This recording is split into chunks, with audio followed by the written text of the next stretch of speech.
एक रात में 4 दिन का खाना। मीनाक्षी बहू, ये मोबाइल में तस्वीर देख रही हो? यही है मेरी हैदराबाद वाली जीजी। अरे हम लोगों की तरह रहन सहन नहीं है उनका, बड़े हाई फाई लोग हैं। 20 साल पहले दीदी हैदराबाद शिफ्ट हो गई थी, वहां जाकर ही उनके बच्चों ने पढ़ाई लिखाई की। इनका बेटा बेटी दोनों बड़ी बड़ी कंपनियों में नौकरी करते हैं और दामाद तो इंडिया में नहीं विदेश में है। क्या बात कर रही है माँ जी, हमारे विदेश में रहने वाले रिश्तेदार भी हैं, मुझे तो पता ही नहीं था। अरे तुझे कहाँ पता होगा, तेरी शादी में जीजी आई नहीं थी ना, उनके बच्चों की शादी में हम नहीं पहुंच पाए थे। लेकिन माँ जी ऐसा क्यों किया आपने? कम से कम शादी में तो आप लोगों को जाना चाहिए था। अरे बेटा क्या बताया, हैदराबाद यहाँ से दूर भी बहुत है ना, एरोप्लेन का टिकट कराने का तुम्हारे ससुर जी के पास पैसा नहीं था और ट्रेन में 3 दिन का सफर करके जाने की हमारे अंदर हिम्मत नहीं थी। हमारे बच्चे छोटे छोटे थे ना उस समय, मोन्टो का हाई स्कूल का एग्जाम था। बस परिस्थितियां कुछ ऐसी बनी कि हम चाह कर भी पहुंच नहीं पाए। जीजी से मिले भी बरसों बीत गए, लेकिन फिर भी जीजी के लिए प्यार मेरा आज भी वैसा का वैसा बना हुआ है। वो तो होना ही है माँ जी, अपने चाहे जितने भी दूर रहे, अपने परिवार के दिल से थोड़ी ना दूर हो सकते हैं। हाँ बहू, पता नहीं कब मिलना होगा। बस शुक्र है ये फेसबुक का, जो इसकी मेहरबानी से सबका हाल चाल फोटो सब दिखती रहती है, वरना इतने सालों में तो शक्ल तक भूल जाए इंसान। बहू मीनाक्षी को अब सास कमला अक्सर अपनी बड़ी जीजी की अमीरी और महानता के किस्से सुनाती, जिसे सुन सुनकर बेचारी मीनाक्षी के कान पक गए थे। एक दिन, अरे मीनाक्षी सुन तो जरा, याद है मैंने तुझे बताया था हैदराबाद में मेरी बड़ी जीजी रहती है। लो फिर से रिवीजन कराने के लिए बुला लिया। हाँ माँ जी याद है मुझे, हैदराबाद में आपकी दीदी रहती है, 20 साल पहले हैदराबाद चली गई थी, उनके 2 बच्चे हैं, सब बहुत हाई फाई पढ़े लिखे हैं, लाखों रुपए में पैसे कमाते हैं, सब सुन चुकी हूँ। और कोई नई बात हो तो बताइए ना। नालायक, खबरदार जो तूने उसके बारे में एक भी शब्द कहा। अरे जीजी क्या है, मेरी आधी माँ है समझ ले, बचपन में मुझे गोद में खिलाया उन्होंने। अरे माँ जी मैं कहाँ कुछ गलत बोल रही हूँ, मैं तो बस ये पूछ रही हूँ कि ऐसी क्या खास बात है जिसके लिए आपने मुझे ऐसे चिल्ला चिल्ला कर बुलाया। अरे बेटा मेरी खुशी का कोई ठिकाना नहीं है। भगवान, मुझे तो अभी भी यकीन नहीं हो रहा कि ये सब सपना है कि सच है। अरे तुझे पता है अभी फोन आया था। माँ जी आपका कौन बनेगा करोड़पति में जाने का नंबर तो नहीं लग गया? अब समझ में आया, तभी आप फोन सुनने के बाद ऐसी खुशी की मारे बावली हुई जा रही हैं। माँ जी अब आपको घर गृहस्थी के कामों की चिंता करने की कोई जरूरत नहीं है। आप तो बस सुबह से लेकर रात तक सिर्फ किताबें खोलकर उसमें अपना दिमाग खपाइए। मैं कह रही हूँ 10 करोड़ नासी 10-20 लाख तो जीत कर ले ही आइए। अरे हमारी गरीबी तो इतने में ही दूर हो जाएगी। अरे चुप कर नालायक, पैसों की भूखी रहा कर तू, किसी की पूरी बात सुननी नहीं है, अपना राग या लपना है। तेरी बातें सुनकर मेरी सारी खुशी हवा हो गई। अब तो जा यहाँ से, मैं तुझे कुछ नहीं बताने वाली। ऐसा क्यों कर रही हैं, बताइए ना। फिर क्या बात है, अब आप इतना उछल रही थी तो मुझे यही लगा कि शायद 10-20 लाख रुपए मिलने वाले हैं और इसीलिए इतनी खुशी से बावली हुई जा रही हैं आप। अरे तू 10 लाख का पीछा छोड़ ना, मेरी जिज्जी आ रही है। कौन सी जिज्जी, वो जबलपुर वाली? सत्यानाश, इतनी बार तुझे बताया मैंने जिज्जी के बारे में, लेकिन अभी भी तेरे दिमाग में नहीं बैठा। जबलपुर वाली नहीं, हैदराबाद वाली जिज्जी आ रही है। वैसे तेरी भी गलती नहीं है, तूने आज तक उन्हें देखा ही नहीं है तो याद कहाँ से रहेगा। अरे नहीं माँ जी मैं मजाक कर रही थी, मुझे सब याद है। अब आप प्लीज फिर से उनकी हिस्ट्री ज्योग्राफी बताने मत बैठ जाइएगा, मेरे पास रसोई में बहुत काम पड़ा है। आप शॉर्ट में बताइए क्या बात है, वरना मेरी सब्जी जल जाएगी। अरे मेरी जिज्जी आ रही है अपने पूरे परिवार के साथ। इतनी खुशी तो मुझे मेरे बहू के आने की भी नहीं हुई थी जितनी जिज्जी के आने की हो रही है। आपकी जिज्जी आ रही है? लेकिन माँ जी आप तो कहती थी मौसी जी अपने बड़े शहर हैदराबाद से बाहर कहीं जाती नहीं, खास करके हमारे छोटे से शहर में उनको रहने की आदत भी नहीं है। फिर हमारे छोटे शहर में ऐसे अचानक आने का प्रोग्राम कैसे बना लिया? क्या भाई तेरे सीने पर सांप क्यों लौटने लगे मेरी जीजी का नाम सुन के? हाँ थोड़ा हाथ पैर हिलाकर घर का काम जो करना पड़ जाएगा। देखो मेरी बड़ी जीजी आए, उनके आने से पहले मुझे घर एकदम चाक चौबंद चाहिए, समझ रही है तू? पूरा दिन बैठकर मोबाइल में उंगलियां खींचते हुए तू मुझे नजर आई ना तो तेरी खैर नहीं है। चल पूरे घर को चमका दे। माना कि उनके स्टेटस का घर नहीं है हमारा, लेकिन फिर भी साफ सफाई तो मेंटेन रख ही सकते। तू अब जा, बातों में समय खराब मत कर, जीजी के आने की तैयारी कर ले जा। माँ जी लेकिन तैयारी कैसे होती है बताइए तो? सोने की थाल ऑर्डर करके मंगवा लूं, उस थाल में दीपक रख के आरती उतार लीजिएगा उनकी। किसी ने ठीक ही कहा है, बंदर क्या जाने अदरक का स्वाद। तेरे पूरे खानदान में कोई इस मुरादनगर से निकलकर बाहर गया है जो तुझे पता चलेगा कि बड़े शहर में रहने वाले लोगों की क्या लाइफस्टाइल होती है? अरे मेरी जीजी हैदराबाद की बहुत बड़ी हस्ती है। सोशल वर्क हो या कोई साहित्यिक कवि सम्मेलन हो, स्कूलों के चीफ गेस्ट बनने से लेकर हर क्षेत्र में झंडा गाड़ रखा है मेरी दीदी ने। क्या बात कर रही है माँ जी, मौसी जी इतनी बड़ी सेलिब्रिटी हैं क्या? लेकिन फिर भी आपको देखकर मुझे यकीन नहीं हो रहा कि आपकी बहन इतनी खास हो सकती है। कहाँ आप, कहाँ मौसी जी? हाँ, आपको तो गली का कुत्ता भी पहचानने से इनकार कर देता है। देखा है ना, आप जब भी साड़ी पहन के घर से बाहर निकलती है, कॉलोनी के कुत्ते आपको दौड़ा लेते हैं। हद हो गई है बहू, जब मुंह खोलेगी तब बकवास ही करेगी। मैं कहती हूँ तू तैयारी में लगेगी कि नहीं? हाँ माँ जी, मैंने कब इनकार किया। मैं सामान की लिस्ट बना देती हूँ, आप मंगवा दीजिए। और वैसे भी मैंने सुना है बड़े बड़े अमीर लोग हम लोगों की तरह ज्यादा पूरी पराठा नहीं खाते, वो तो बस सलाद और सूप ही लेते हैं। ये मेहमानों के घर आने पर पूरी पराठा, शाही पनीर खिलाना, ये सब हमारे जैसे मिडिल क्लास लोगों की सोच है। इसीलिए मैं सोच रही हूँ माँ जी, मौसी जी के आने की खुशी में ना मैं भी 2-3 तरह के बढ़िया अंग्रेजी स्टाइल के सलाद बनाना सीख लेती हूँ, और सूप भी। ज्यादा अंग्रेज बनकर मत दिखा, जो तुझे कहा है ना चुपचाप वही सब बना लेना। और सुन, मेहमानों के सामने नाक मत कटा देना। अरे जीवन भर में पहली बार मेरी जीजी आ रही है और तू ऐसी खातिरदारी करेगी उनकी, यह कच्चे खीरे और गाजर खिलाकर। माँ जी मुझे क्या है, मैं तो बना दूंगी मटर पनीर। लेकिन मैं तो जो कह रही थी ना, आपके फायदे के लिए कह रही थी। सास को गुस्से में अपनी तरफ घूरते देख बहू मीनाक्षी चुपचाप रसोई की तरफ निकल जाती है। अच्छी मुसीबत आ गई, सासू माँ की बहन को वीआईपी ट्रीटमेंट दो। मुझे समझ में नहीं आ रहा, वो हमारे घर माँ जी से मिलने आ रही है या फिर हमारे घर की साफ सफाई का इंस्पेक्शन करने। बड़े लोग हैं तो कौन सा 10 दिन रुकेंगे हमारे इस 3 कमरे के घर में? जरूर होटल में कमरा बुक कराया होगा। खैर, सासू माँ के आदेश को टालना तो संभव नहीं था, इसलिए बहू जोर शोर से मौसी जी के आने की तैयारी में लग जाती है। मौसी के आने वाले दिन। अरे मीनाक्षी, ये माधव कहाँ रह गया? इसे बोला था ना एयरपोर्ट से मौसी को लेकर आने के लिए। माँ जी मैंने सवेरे ही बता दिया था, अब आप ही बताइए, मैं घर के काम देखूं या आपके बेटे को हर आधे घंटे में याद दिलाऊं मौसी जी को लेने एयरपोर्ट जाना है? अरे हाँ भाई, याद है, बस निकल रहा हूं मैं। माधव को मौसी जी को लेने के लिए गए हुए 1 घंटा हो गया था, लेकिन अभी तक ना मौसी जी घर आई थी ना माधव। तभी घर के बाहर टैक्सी रुकने की आवाज आती है। मीनाक्षी दौड़कर दरवाजे की ओर देखती है। माँ जी, दरवाजे पर टैक्सी आकर रुकी है, लेकिन माधव तो अपनी गाड़ी लेकर गए थे ना। अगर मौसी जी टैक्सी में आई है तो वो कहाँ रह गए? अरे निकम्मा है एक नंबर का, मुझे तो लगता है कि एयरपोर्ट पहुंच ही नहीं पाया होगा। बेचारी जीजी खुद ही टैक्सी लेकर आ गई। फिलहाल तो स्वागत कर जीजी का, मैं फोन लगाती हूँ माधव को। अरे भाई कमला, कैसे अनपढ़ टैक्सी वाले हैं तुम्हारे यहाँ? इसे ऑनलाइन बैंकिंग ट्रांसफर आता नहीं, कब से बहस किए जा रहा है। चल तो 560 रुपए दे दे, इसके मुंह पर मार कर दफा करो इसे। हाँ जीजी, रुको अभी देती हूँ, आप अंदर चलो, इससे मैं निपटती हूँ। ये ले तेरे किराए के पैसे।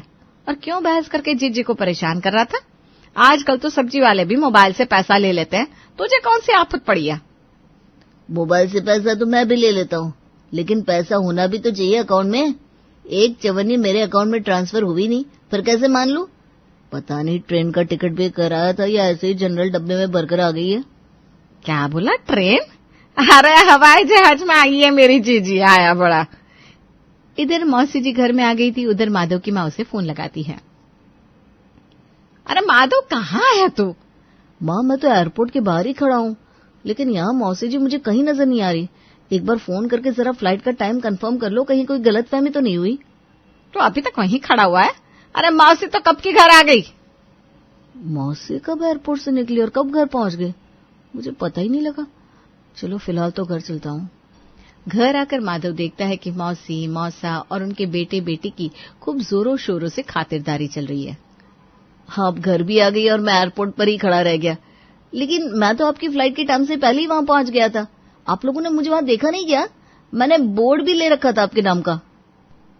नहीं बेटा, काफी देर इंतजार करने के बाद हमने सोचा टैक्सी ले लेते हैं। हो सकता है तू भूल गया हो एयरपोर्ट आना। अरे छोड़िए ना माधव, मौसी जी आराम से पहुंच गई थी, इससे ज्यादा और क्या चाहिए। आइए आप भी चाय नाश्ता कर लीजिए। बेटा देख, नाश्ता तो तूने बहुत बढ़िया बना लिया, अब ऐसा करना, खाने में ना ज्यादा वैरायटी मत बनाना। हल्का खाना खाने से पेट को आराम मिलता है। मैं भी माँ जी को यही समझा रही थी। चुप कर, जब देखो तब बीच में बोलने लगती है। अरे तेरा बस चले ना तो तू रोज खिचड़ी खिलाकर ही काम चला ले। अरे नहीं कमला, बात तो बहू ठीक कह रही है। बहू तुम ऐसा करना, रात के खाने के लिए बस दाल मखनी, मटर पुलाव, काजू खीर और मलाई कोफ्ता रख देना। मम्मी रायता भी बोल दो ना, थोड़ा आसान हो जाता है पचने में। हाँ बेटा चल, रायता भी रख लेना। वैसे भाभी मैंने सुना है छोटे शहरों में कचौड़ी भी खाते हैं लोग। हाँ भाई, हम तो खाते हैं कचौड़ी। क्या हुआ, वो भी खाना है क्या? हाँ, वो थोड़ी सी कचौड़ी भी बना देना। मम्मी तो कभी बनाती नहीं है इस तरह का खाना। अब आपके यहाँ आए हैं तो सारे शौक पूरे करवा कर ही जाएंगे। भाई देखो, अपना तो ये मानना है कि जैसा देश वैसा भेष। अब जब हम लोग मोदी नगर आ गए हैं तो फिर तुम लोगों की पसंद के हिसाब से ही तो खान पान रखना पड़ेगा ना। अब ये तो कोई बात नहीं होती कि हम यहाँ आकर अपने हिसाब से खाना बनवाएं। इतना लंबा चौड़ा ऑर्डर पेल दिया मौसी जी ने, और अभी भी बोल रही है वो अपने हिसाब से खाना नहीं बनवा रही। अरे भाई, मुझे तो ये समझ में नहीं आ रहा कि रह क्या गया जो ये मुझसे नहीं बनवा रही है। 4 दिन की डिश तो एक ही दिन के डिनर में बता दी। अरे बाबा रे, इतना खाना तो मैं 4 दिन में भी नहीं बनाती जितना इन्होंने सिर्फ आज में बनाने को कह दिया है। माँ जी जरा रसोई में आइए ना, आपसे कुछ जरूरी बात करनी है। अब क्या हो गया बहू, पता है मुझे काम चोरी का बहाना याद हो गया होगा तुझे। ऐसा है माँ जी, कोई काम चोरी का बहाना याद नहीं आया। मैंने आपको ये बताने के लिए बुलाया है कि सुबह 6 बजे से एक टांग पर खड़े होकर आपकी प्यारी बहन के लिए ये तरह तरह के व्यंजन तैयार किए थे मैंने, लेकिन मौसी जी ने तो फिर से एक लंबी सी लिस्ट पकड़ा दी। अब ऐसा है, मेरी तो दर्द के मारे कमर टूट रही है। अब आप रसोई में आकर थोड़ा काम में हाथ लगाइए, वरना भूल जाइए कि मैं ये शाही भोज पकाने वाली हूँ। अरे 1000 बार कहा था इसने कम में माधव को कोई हट्टी कट्टी गांव की लड़की लिया। शहर की लड़कियों के यही ड्रामा होते हैं, थोड़ी देर काम कर लेती है और उनका उय माँ मैं तो टूट के बिखर गई शुरू हो जाता है। पूरे 3 घंटे दोनों सास बहू की कमर तोड़ मेहनत के बाद आखिरकार डिनर बनकर तैयार हो जाता है। डिनर के बाद माँ जी आज तो गहरी नींद आने वाली है मुझे। पूरा दिन काम कर करके थक कर चूर हो गई हूँ मैं। हाँ भाई, थकान तो मुझे भी बहुत हो गई है। अरे बहू कहाँ भाग रही है इतनी जल्दी? मासी जी वो इन्हें सुबह ऑफिस जल्दी जाना होता है ना, इसलिए अपने रूम में सोने जा रही हूँ। ये लो भाई, हम इतना दूर से तुम्हारे साथ समय बिताने के लिए आए हैं और तुम्हें सोने की पड़ी है। अभी 1 कप कॉफी भी तो बाकी है। अच्छा चलिए ठीक है, अब आपकी इच्छा है तो बना देती हूँ। कॉफी का इंतजार करते हुए दोनों बहनें बैठकर आपस में बातें करने लगती हैं और बहू मीनाक्षी गर्मा गर्म कॉफी बनाकर सबके आगे कॉफी का कप रख देती है। जैसे ही मीनाक्षी धीरे से अपने कमरे की ओर जाने लगती है, मौसी जी की बेटी उसे आवाज लगाती है। भाभी, कॉफी बनाने से पहले आप एक बार चॉइस तो पूछ लेती। मैं सिर्फ कोल्ड कॉफी पीती हूँ, मेरे लिए कोल्ड कॉफी बना दो प्लीज। कोल्ड कॉफी के लिए तो घर में बर्फ नहीं है, सॉरी आज तो नहीं बन पाएगी। भाभी तो इसमें कौन सी चिंता की बात है, आप ब्लिंकिट से आइसक्रीम ऑर्डर कर दीजिए। आइसक्रीम वाली कोल्ड कॉफी तो वर्ल्ड की बेस्ट कोल्ड कॉफी होती है। अब तो मीनाक्षी के पास उसकी बातों का कोई जवाब नहीं था, इसलिए बेचारी मीनाक्षी चुपचाप रसोई में जाकर कोल्ड कॉफी बनाने लगती है। मीनाक्षी की कोल्ड कॉफी देखकर बाकियों के मुंह में भी पानी आने लगा था। अरे बहू, इतनी स्वादिष्ट कोल्ड कॉफी बनाकर लाइए तू। अब तो मेरा भी दिल फिसलने लगा तेरी कोल्ड कॉफी पर। ऐसा कर बेटा, हमारे लिए भी बना ला एक कोल्ड कॉफी। अरे यार, ये लोग क्या अकाल पीड़ित प्रदेश से आए हैं, एक के बाद एक खाने की फरमाइश करते जा रहे। अरे कल का सवेरा नहीं होगा क्या? जो खाना है कल सवेरे खा लेना। लेकिन नहीं, इन्हें तो रात के 12 बजे सारी फरमाइश पूरी करवानी है। माँ जी को मैं छोड़ूंगी नहीं, इनकी वजह से ये सब भुगतना पड़ रहा है मुझे। गुस्से में बड़बड़ाते हुए मीनाक्षी फिर से किचन में जाकर एक बार कोल्ड कॉफी बनाने में लग जाती है। अगले दिन सुबह, भगवान करे 1-2 दिन में ये लोग वापस चले जाएं। भाई इससे तो अच्छे हम छोटे शहर वाले हैं, कम से कम हम किसी और के घर जाकर ऐसी हफ्सियों वाली हरकत तो नहीं करते। अगला दिन एक नई खबर के साथ आया था और वो खबर ये थी कि आज मौसी जी का दामाद भी कमला के यहाँ आने वाला था। अरे माँ जी, इन लोगों ने खा खाकर मेरी हालत पस्त कर दी है, अब इनका दामाद भी आ जाएगा, पता नहीं क्या गत बनेगी मेरी। शाम होते होते मौसी जी का दामाद राजीव भी उनके घर पहुंच गया था और ये कहने की बात तो बिल्कुल भी नहीं है कि दामाद बाबू भी बिल्कुल अपनी सासू माँ के जैसे ही थे।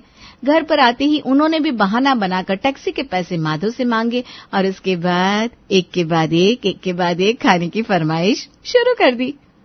माँ जी मैं बता रही हूँ, अगर 2 दिन से ज्यादा ये लोग हमारे घर रुके ना तो फिर आप नई बहू ढूंढ लेना, क्योंकि मुझसे इन लोगों की चाकरी नहीं होने वाली। अरे बहू कैसे बात कर रही है तू क्या चाह रही है? तेरी काम चोरी की वजह से अपनी बहन से रिश्ता तोड़ लूं मैं? नहीं माँ जी, मैंने कब कहा आप अपनी बहन से रिश्ता तोड़ लीजिए। मैं तो बस इतना कह रही हूँ कि आप अपने लिए नई बहू ढूंढ लीजिए। इतना तो कर लेंगी ना आप। एक तरफ बहू की धमकियां थी, दूसरी तरफ मौसी और उसके परिवार की कभी ना खत्म होने वाली फरमाइश। किसी को कोल्ड कॉफी चाहिए, किसी को आइसक्रीम, किसी को कुल्फी फालूदा, कोई शाही पनीर मांग रहा था तो कोई कढ़ाई पनीर। पूरा दिन घर में सिर्फ और सिर्फ खाने की बातें हो रही थी। मौसी के परिवार को यहाँ आए हुए पूरे 4 दिन हो गए थे और अभी भी वो लोग टस से मस होने का नाम नहीं ले रहे थे। मम्मी 4 दिन में 40 दिन का राशन चढ़ कर गए ये लोग। अरे कब तक चलेगा ये? अपने मौसी जी से पूछा कब तक जाने वाले ये लोग अपने बड़े शहर वापस? अरे बेटा किस मुंह से बताऊं तुझे, ये कोई बड़े शहर में नहीं रहते। इनका दामाद जिसे मैं बहुत हाई फाई समझती थी, मुंबई में टैक्सी ड्राइवर है और बेटा ये हैदराबाद में फैक्ट्री में मजदूरी करता है। ये सब देखने दिखाने की बातें हैं बेटा, कोई करोड़पति नहीं है ये लोग। बल्कि इतने सालों से किसी रिश्तेदार के यहाँ इसीलिए नहीं आते थे क्योंकि शर्मिंदगी के कारण किसी का सामना नहीं कर सकते थे। वो तो भला हो बिट्टू भैया का, जो उन्होंने समय रहते सारी असलियत मुझे बता दी। पिछले साल ये लोग उनके घर पहुंच गए थे और फिर 15 दिन तक ऐसे ही आतंक मचाया था। तो आपके कहने का मतलब क्या है? ये लोग यहाँ परमानेंट सेटल हो गए, अब कभी वापस लौट कर नहीं जाएंगे? बेटा इनकी हरकतें देखकर तो यही लग रहा है ये लोग वापस जाने के इरादे से नहीं आए। तो ऐसा कर, घुमाने के बहाने से इन्हें गाड़ी में बिठा और रेलवे स्टेशन छोड़कर मौका देखकर वापस भाग जा। समझदार होंगे तो समझ जाएंगे कि आखिर तूने रेलवे स्टेशन के बाहर छोड़कर क्यों आया है। बस फिर क्या था, उपाय थोड़ा मुश्किल जरूर था, लेकिन माधव ने भी अब मौसी और उसके परिवार के भुक्खड़ लोगों से पीछा छुड़ाने का प्रण ले लिया था। इसलिए वो सबको घुमाने के बहाने गाड़ी में बिठाता है और रेलवे स्टेशन के बाहर छोड़कर वापस भाग आता है और इस तरह मौसी के परिवार से कमला को छुटकारा मिल ही जाता है।